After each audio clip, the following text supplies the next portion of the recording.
What's going on, guys? It's your boy CBS. Welcome back to another Destiny video. Now today Bungie released a full weapons tuning preview for the Rise of Iron expansion DLC coming out in September 20th, on September 20th, and there's a lot of information in that video, or in this post. Now I'm breaking it down in 3 separate videos. The previous video was about exotics. This one is going to be about the weapons meta changes, and the next one is going to be all about the perk changes coming up in the expansion. Now, if you want to see the previous video or the next video, they will be linked right over there on the thumbnails, as well as in the description box below. So if you want to go check those out, smash the like button on your way down there, and that would be greatly appreciated because it supports the channel and it helps me grow. So with that being said, let's talk about the weapons meta changes. Now, I'm gonna read some of it briefly, and then I'm gonna give you my thoughts on it. Let's talk about sniper rifles. Sniper rifles are being utilized extremely effectively in both the Crucible and against minions of darkness. However, one family of sniper rifles stands out from the rest. The mid-high impact family of sniper rifles, which is the 1000-yard stare, the longbows, the LDR 5001. So let's evaluate the benefits of the family. Decent magazine size, strong target acquisition, ability to take down guardians when they're in super, as well as high body shot with good rate of fire to follow up shot. The resulting sniper rifle has all the strengths of other families, but without the drawbacks. So to spread the power around a bit, they touch 2 of the elements. They reduce the damage of hit mid to high impact snipers, the ones I list previously, by 6.95%, or basically 7%. Mid-high impact snipers can now no longer effectively kill high armored guardians in their super, and the No Land Beyond won't be affected by this. And they also reduced target acquisition for the LDR 5001 and the longbow specifically to bring them in line with the other sniper rifles.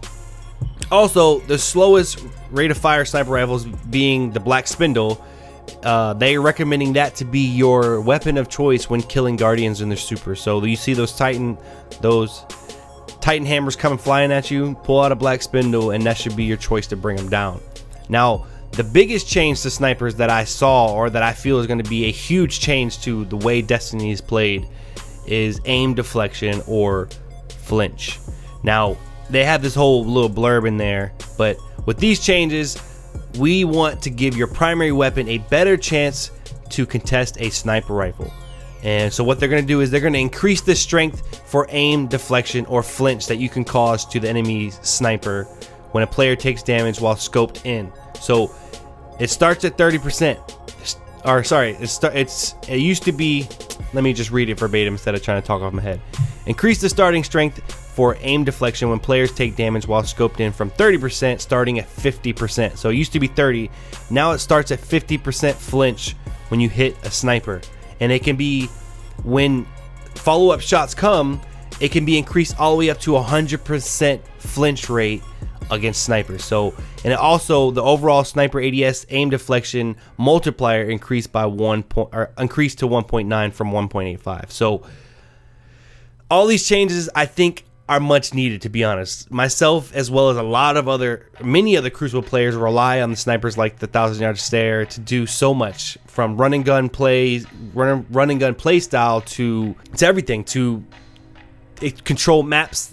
We use these medium impact snipers for a lot of different play styles because they're so versatile. Because, like they said in the post, there really isn't any drawbacks to using them. So I think that lowering the damage for that class by 7%, evening out the aim assist across all these snipers, and increasing the flinch for snipers when you're aimed down sight, I think it's going to increase the primary gunplay a lot more, moving snipers back to what they were, I guess, originally intended for, which is kind of a slower paced map control style to play, bringing it back to a more gun-to-gun, primary-to-primary game that I think Bungie really wants. And honestly, as much as I play with my 1000-yard stare or my, I just got a longbow, so I've been using that a lot. But as much as I rely on it, I love and prefer primary weapon against primary weapon. I hate when, I see a guy, basically just head glitching or just waiting for you to come down a certain corridor so he can pick you off.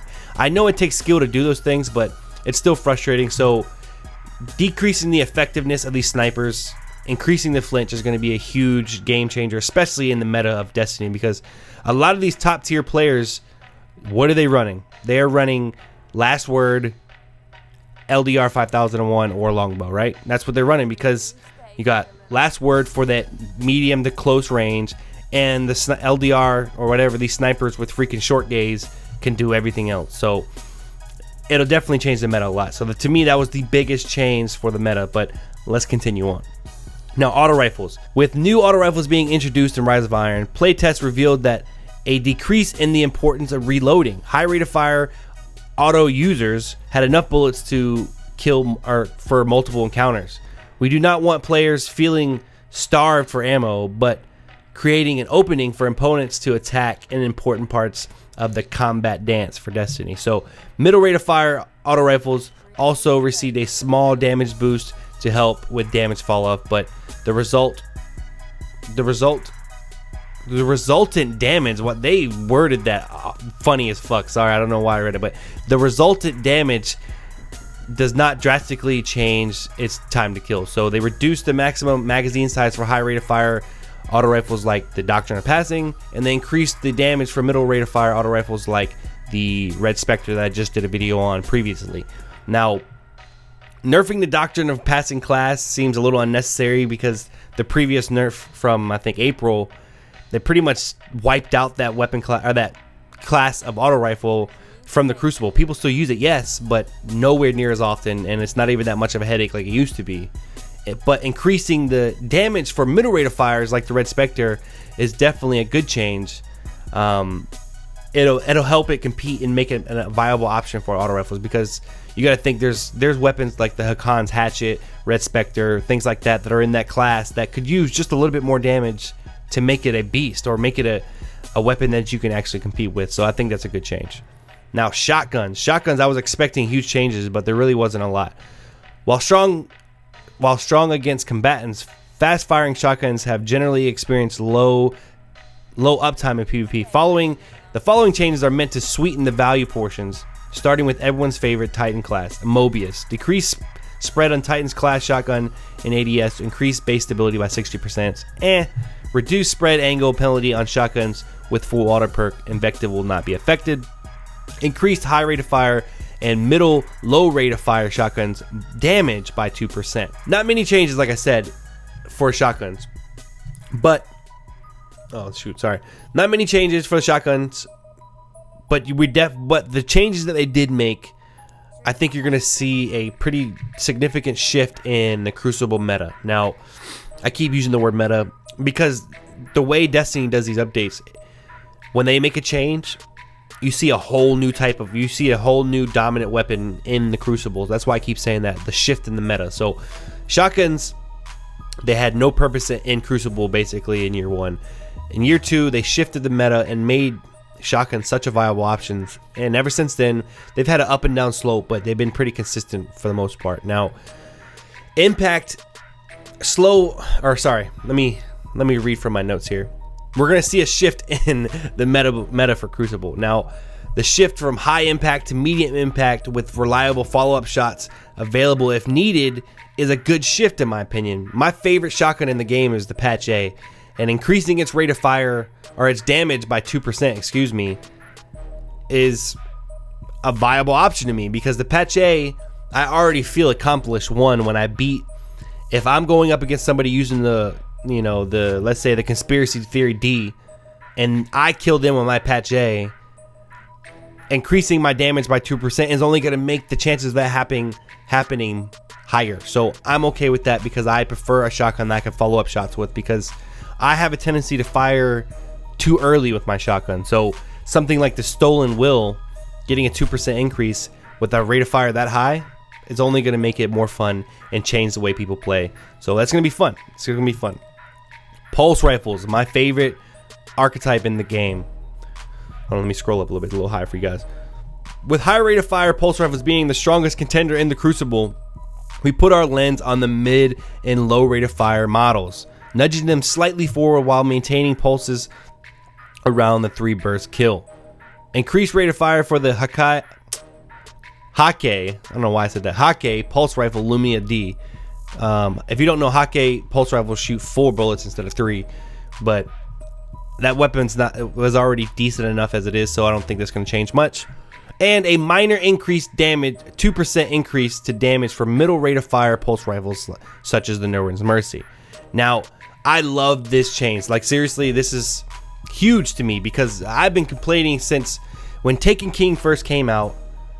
The reign of pulse rifles began, and that was including the fast rate of fires like the Hawksaws and the PDX-41 or sorry PDX-45s and the Grasset Maliks. That began their reign, that began their dominance. But at that same time, the Red Deaths, the Nirwen's Mercies, they were so strong as well.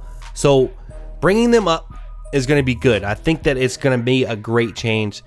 Increasing the class of the Red Death class of pulse rifles by 2% damage is going to be huge. Honestly, it's going to be great. And the No Time to Explain might become the new king in the Crucible, to be honest, because if you didn't see in the previous exotic video, all the changes they made to the No Time to Explain, let me scroll up and let me tell you real quick. They added Headseeker to the No Time to Explain, which is already an amazing pulse rifle. So to be honest, the pulse rifle change is huge to me, and I'm glad that they finally did that. Sidearms. Let's talk about sidearms. When evaluating players' loadout across the game, we see that the sidearms are being underutilized. The 2.4.0, we aim to change that, pushing sidearms to shoot further, faster, and more predictable. So the changes are they unify damage across all sidearm types, so that's good. At least we know the damage that we're going to be getting. Decreased damage for non-hit scan sidearms. I don't know. Okay, whatever. Minor extension of damage fall off, so that's good. So damage fall off starts later. Minor increase to stability because sidearms are unstable. I don't know what that's about. Added damage bonus in PvE. I'm okay with that. PvE desperately needed an increase for sidearms because sidearms had no use in PvE. And to accommodate 2 new fast-firing sidearms families releasing in Rise of Iron, all current sidearm rate of fire bars will be slightly shorter. Now, all the sidearms right now already shoot super fast, so I'm not really sure what they're trying to say right there, but okay, I'm okay with all these changes. There's not much I really need to say about that. Rocket launchers. Let's talk about rockets. While super satisfying, cluster bombs are not always reliable. At times, the bombs land inches out of their effective range and hit single point damage. Grenades and Horseshoes is by far the most popular rocket launcher perk. Duh. Making cluster bombs more reliable and Grenades and Horseshoes less effective, we hope to mix up the rocket launcher perk selection. I'm okay with that. Increased effective range on the explosions for cluster bombs. Cool. Grenades and Horseshoes perk activation radius reduced to 1.3 from 1. And the truth is not affected. I'm not a fan of rockets. I'm going to be honest with you. I don't like rockets. I think that they take away from the gun game that I like. Not gun game. They take away from the gunplay that I prefer. Grenades and Horseshoes especially because you only kind of generally have to aim. You don't necessarily really have to do anything. If you think back to the Halo days, you had to time your rocket from the time, the Spartan was falling, so when you think they were going to hit the ground or when they were going to be close to a wall. So taking away Grenades and Horseshoes, but decreasing its effectiveness is going to be fun. I don't use any rockets that have Grenades and Horseshoes. The only time I use the Truth, which I loved in year 1, it was one of my favorite rockets, by the way. The only time I use that is in Trials, because Trials is super sweaty and you can't mess around, you know what I mean? So in regular Crucible, I don't use rocket launchers that often, but when I do, the ones I do use don't have Grenades and Horseshoes because I like to have fun. I like to hit the ground and time my rockets right. So I'm cool with these changes. Machine guns. The high rate of fire family of machine guns really hit the fantasy when it comes to face melting crowd control weapons. Increasing their DPS will also help them shine in other scenarios, i.e. PvE boss battles. Increased damage on highest rate of fire machine guns by 4% in PvE. So, okay, cool change for me. Machine guns are in a good place in my opinion. They don't really need much changes. These two right here, this one specifically, I expected a lot of changes and we saw none. Hand cannons, you will only find small bug fixes for the 2.4.0 for this weapon category. However, a preview of the preview to Rise of Iron newly minted low rate of fire hand cannons have a maximum possibility range stat, giving a player distinct reasons to choose this weapon type. When I think of max range hand cannons, I think of something like the First Curse, which is it's a freaking sniper rifle with AKA a hand cannon. So I'm okay with that. No changes. The meta right now is okay. If anything, I could even see the hand cannons being decreased, but it's primarily still a 3-burst or a 3-shot kill with the hand cannon, so I'm okay with that. But I'm interested to see what these low rate of fire hand cannons are, because the First Curse is already pretty low. So anyways, fixed an issue with hand cannon. Zalouli's Bane rate of fire stat would not display, or would display incorrectly. Fixed an issue where the Taken King Vanguard and Armsday hand cannons down and out, and the Kumakatok HC4, yeah, that was perfect pronunciation, stat would display incorrectly. So that's it. The hand cannon changes weren't much. And the same thing with fusion rifles. Again, only small bug fixes, but you can stop making that joke now. I don't know what that meant. Accelerated coils correctly reflects damage reduction now on the UI stat bar. No change to gameplay effect. UI only. Fixed an issue where stat bar on Tejun Rage displayed incorrectly. So that's the meta changes for the Rise of Iron. This is just a preview. Went 2.4. It will probably come out same day, or it will come out the same day as the Rise of Iron release, which is going to be September 20th. So look forward to that, and save your weapons accordingly, because these weapons, this is going to be the future meta. And you saw how long it took them to make any weapons changes after Taken King came out. So I would change my loadout accordingly. So with that being said, I hope you guys enjoyed the video. If you did, don't forget to smash a like. If you want to see the exotic breakdown or the exotic weapon changes, as well as the perk changes coming to the Rise of Iron, the links again will be in the description box below, as well as probably in the iCard section on the top right of your screen. So either way, check them out. Go to my channel, subscribe if you're new.